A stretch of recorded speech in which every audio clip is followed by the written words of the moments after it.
हर हर गंगे जय माँ गंगे। तो प्रेमी भक्तजनों, अभी हम हैं हरिद्वार में ललतारा पुल। माँ ललिताम्बा के भक्तजनों ने इसको बनवाया और यहाँ पे त्रिशूल है भोले बाबा का। इसके अलावा वो देखिए ऊपर पहाड़ पर माता मनसा देवी का मंदिर है, यहाँ से दर्शन कर सकते हैं। मित्रों, आपके जीवन में कठिनाइयाँ क्यों आती हैं? उसके 2-3 कारण होते हैं। जैसा हमने अपने अनुभव में पाया, मुख्यतः 2 ही शक्तियां आपको प्रभावित करती हैं, एक प्रेत, दूसरे पितर। या तो आपके पितर, आपके ही पूर्वज, वह आपको पीड़ित करते हैं, या फिर प्रेत आपको पीड़ित करता है। और हकीकत में ये दोनों होते ही प्रेत हैं।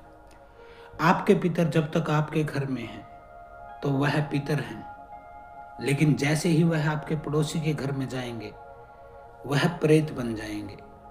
खाली ये 2 शक्तियां हैं जो आपके जीवन को प्रभावित करती हैं। अब इन 2 शक्तियों को सपोर्ट कौन देता है, यानी कि इनको ताकत कौन देता है, इनकी मदद कौन करता है?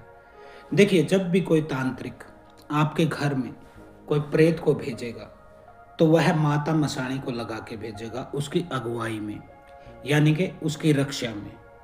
माता मसाणी आगे चलेंगी और प्रेत उसके पीछे पीछे चल के आपके घर तक पहुंचेगा। माता मसाणी उसे सुरक्षित आपके घर में छोड़कर आती है। अब वह प्रेत आपके घर में घुस गया। अब कोई उसे बाहर निकालना चाहे तो माता मसाणी निकलने ही नहीं देती हैं, क्योंकि उन्होंने भोग ले रखा है आपको पीड़ित करने का और ठेका ले रखा है उस प्रेत की रक्षा करने का। आप जाते हैं बालाजी, खाटू श्याम, बाबा मोहरराम के धाम पे, त्रिलोक भारती के धाम पे, बड़े बड़े धामों पे, दरबारों में आप चक्कर काटते हैं, लेकिन कोई भी भगत उसे निकाल क्यों नहीं पाता है उस प्रेत को? क्योंकि माता मसाणी उसे चौक पर ही पकड़ लेती है और वापिस आपके घर में छोड़कर आती है।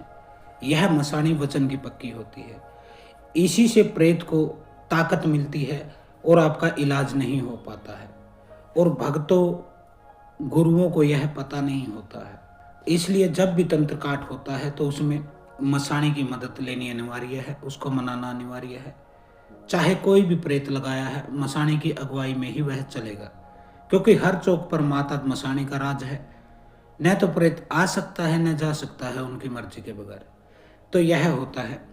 दूसरे हो गए आपके पितर, यानी कि आपके घर में से किसी की मृत्यु हुई हो, आपकी पीढ़ी में, आपके चाचा की पीढ़ी में, पिता की पीढ़ी में, दादा की पीढ़ी में, और वह अकारण मौत हुई हो, एकदम से हुई हो, एक्सीडेंटल मौत हुई हो, वह ऊत पितर की श्रेणी में जाते हैं। यानी कि वह आपके तो पितर हैं, लेकिन वह प्रेत योनि में पड़े हैं।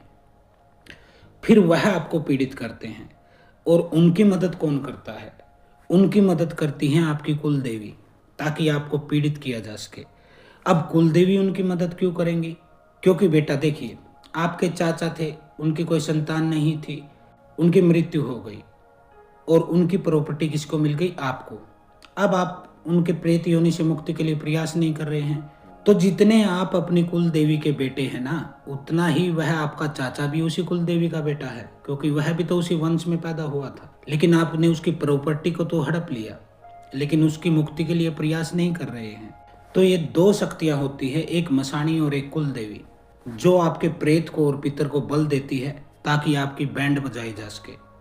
मसाणी भोग लेके यह काम करती है, जबकि कुल देवी न्याय के लिए, उस आत्मा को जस्टिस दिलाने के लिए आपको पीड़ित करती है। ओम नमो आदेश, शिव गोरखादेश। ऐसी ही ज्ञानवर्धक वीडियो के लिए हमारे चैनल को सब्सक्राइब जरूर करें।